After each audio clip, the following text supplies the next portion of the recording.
Hello అండి, నా పేరు డాక్టర్ కారెడ్డి శ్రీధర్ రెడ్డి. నేను stapler and laser surgeon, treatment range hospital, KPHB colony, Kukatpally, Hyderabad. ఈరోజు చాలామందికి క్వశ్చన్స్ ఉన్నాయి, డౌట్స్ ఉన్నాయి. ఏంటి అంటే అసలు పైలోనడల్ సైనస్ అంటే ఏంటి, ఇది ఫిస్టులాకి ఏంటి డిఫరెన్స్, పైలోనడల్ సైనస్ వస్తే మనం కంపల్సరీ సర్జరీ చేయించుకోవాలా లేకుంటే వెయిట్ చేయొచ్చా అనేది చాలామందికి అపోహలు ఉన్నాయి. దీనికి ఎటువంటి చికిత్స అనేది ఇప్పుడు లేటెస్ట్గా అవైలబుల్ ఉందనేది కూడా ఇవాళ మనం డిస్కస్ చేద్దాం.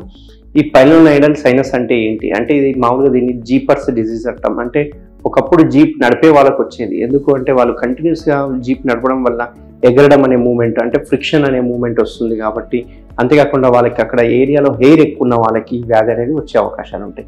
అయితే ఇప్పుడు చూసుకుంటే కనుక జీప్ నడిపే వాళ్ళు ఎవరు లేరు, అయినా కానీ పైలోనైడల్ సైనస్ వస్తుంది. ఎందుకు వస్తుంది అంటే మెయిన్గా కూర్చోవడం, లాంగ్ టైం కూర్చోవడం కావచ్చు, ఒకటే ఏరియాలో సిట్టింగ్ ఏరియాలో కూర్చోవడము, అక్కడ ఏరియాలో చెమట ఎక్కువ రావడం, ఆ ఏరియాలో హెయిర్ ఎక్కువ ఉండడం, వెంట్రుకలు ఎక్కువ ఉండడం వలన మనకు కంటిన్యూస్గా బటక్స్ మధ్యన ప్లేస్ ఫ్రిక్షన్కి గురైపోవడం వల్ల ఆ హెయిర్ కుచ్చుకోవడం వల్ల మనకు పైలోనైడల్ సైనస్ అనేది డెవలప్ అవుతుంటుంది. మనం చూసుకుంటే కనుక ఇవి బటక్స్ అనుకుంటే కనుక ఇక్కడ మనకు మోషన్ పోయే ద్వారం ఉంటుంది. పైన వైపు చూసుకుంటే ఇక్కడ ఈ ఏరియాలో చర్మం అనేది బొక్క మీదనే ఉంటుంది, డైరెక్ట్గా బొక్కనే ఉంటుంది, ఎటువంటి ఖండ అనేది ఉండదు. పైలోనైడల్ సైనస్ కనుక చూసుకుంటే కనుక ఈ ఏరియాలో వస్తుంటుంది. కొందరికి లెఫ్ట్ సైడ్ బటక్స్ కానీ, కొందరికి రైట్ సైడ్ బటక్స్లో కానీ వస్తుంటుంది. అసలు ఇది ఎందుకు వస్తుందని చూసుకుంటే కనుక ఈ రకంగా హెయిర్ అంటే చర్మం అనుకోండి, ఈ చర్మం పైన మన చర్మం కిందనే మనకు చిన్న చిన్న హెయిర్ ఫాలికల్స్ అని ఉంటాయి.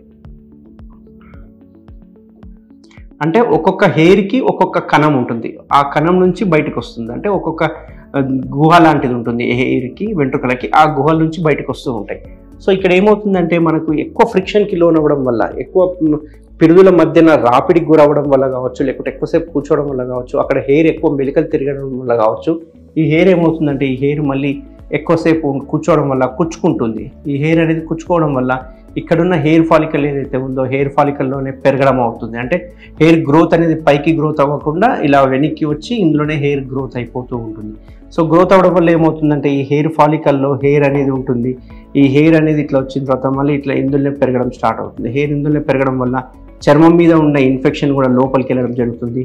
సో ఇదంతా పసలాగా ఫామ్ అయిపోయి ఇందు లోపల ఉన్నదంతా చీములాగా చీముతో నిండిపోతుంది. చీముతో నిండిపోయి పెద్దగా అవుతుంది. ఇదంతా పెద్ద సైజ్ అవుతుంది. పెద్ద సైజ్ అయిన తర్వాత ఎప్పుడోసారి పగిలిపోవాలి కాబట్టి ఇది ఏదో రోజు పగిలిపోయి చీమంతా బయటికి రావడం జరుగుతుంది. సో ఈ ఏరియాలో ఇక్కడ వచ్చింది అనుకోండి, ఇక్కడ ఏరియాలో చీమంతా బయటకు వస్తుంది.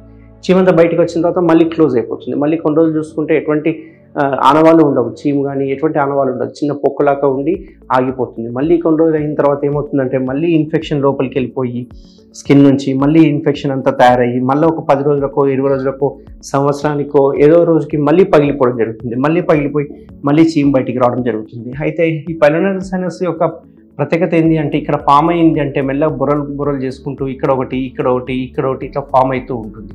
సో ఇక్కడ మెయిన్ ఇంపార్టెంట్ ఏంటి అంటే వీళ్ళకి సిమ్టమ్స్ ఏముంటాయంటే చీము కారడం, అప్పుడప్పుడు చీము కారడము, నొప్పి కావడము, కూర్చున్నప్పుడు డిస్కంఫర్ట్ ఉండడము, ఒక్కొక్కసారి బొక్కకు కూడా పాకే అవకాశాలు ఉంటాయి. ఎందుకంటే అక్కడ చర్మము కండ ఏముండదు, డైరెక్ట్ బొక్క ఉంటుంది కాబట్టి బొక్కకి వెళ్ళే అవకాశాలు ఉంటాయి, ఆస్టియోమైలిటిస్ డెవలప్ అయ్యే అవకాశాలు ఉంటాయి. సో బొక్కకు వన్స్ ఇన్ఫెక్షన్ అయ్యిందంటే మళ్ళీ అది డిఫరెంట్ ట్రీట్మెంట్ అవుతుంది. ఈ పైలోనైడల్ సైనస్ చూడడానికి చిన్నగానే ఉంటుంది కానీ ఇచ్చే కాంప్లికేషన్స్ పెద్ద కాంప్లికేషన్స్ ఇస్తూ ఉంటుంది. సో పైలోనైడల్ సైనస్కి ఒకప్పుడు మేము అంటే సర్జన్గా ఏం చేసే వాళ్ళము అని చూసుకుంటే కనుక, ఒకవేళ పైలోనైడల్ సైనస్ ఇక్కడ డెవలప్ అవుతుంది అనుకుంటే కనుక మనం ఈ రకంగా తీసేసేవాళ్ళం. అంటే కంప్లీట్గా లోపల వరకు చర్మం నుంచి బొక్క వరకు కంప్లీట్గా కండనంతా లేపేసేసి ఒక్కొక్కసారి ఓపెన్గా పెట్టేవాళ్ళము, ఒక్కొక్కసారి కుట్లేసిన తర్వాత బోర్లో పడుకోబెట్టేవాళ్ళము. అట్లా 10-15 రోజులు బోర్లోనే పడుకోవాలి. మోషన్ పోయినప్పుడు కూడా స్క్వాటింగ్ పొజిషన్ చేయకుండా ఇట్లాంటి జాగ్రత్తలు తీసుకునేవాళ్ళం. అది ఓపెన్ సర్జరీ. రెండవది రాంబాయిడ్ ఫ్లాప్ సర్జరీస్ అంటారు. కానీ ఫ్లాప్ సర్జరీస్ ఉంటాయి.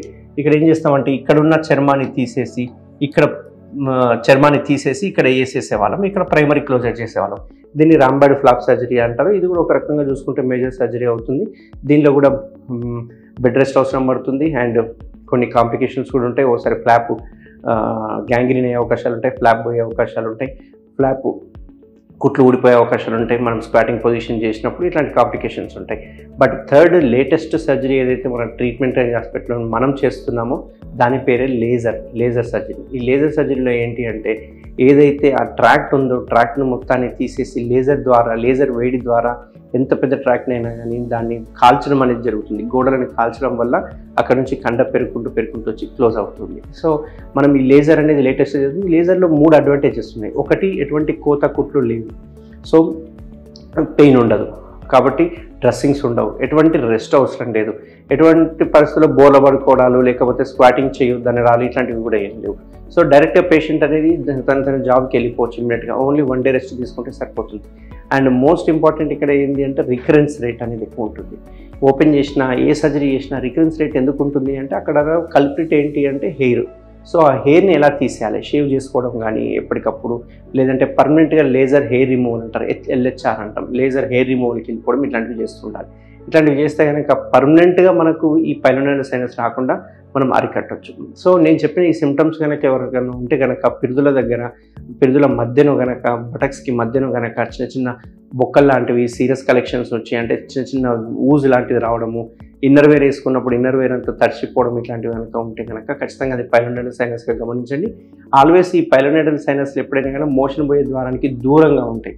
మోషన్ పోయే ద్వారానికి దగ్గరలో ఉంటే దాన్ని పెరియానల్ ఫిస్టులాస్ అంటుంటాము. మోషన్ కెనాల్కి దూరంగా పైన నడుము దగ్గర స్టార్ట్ అవుతుంటుంది.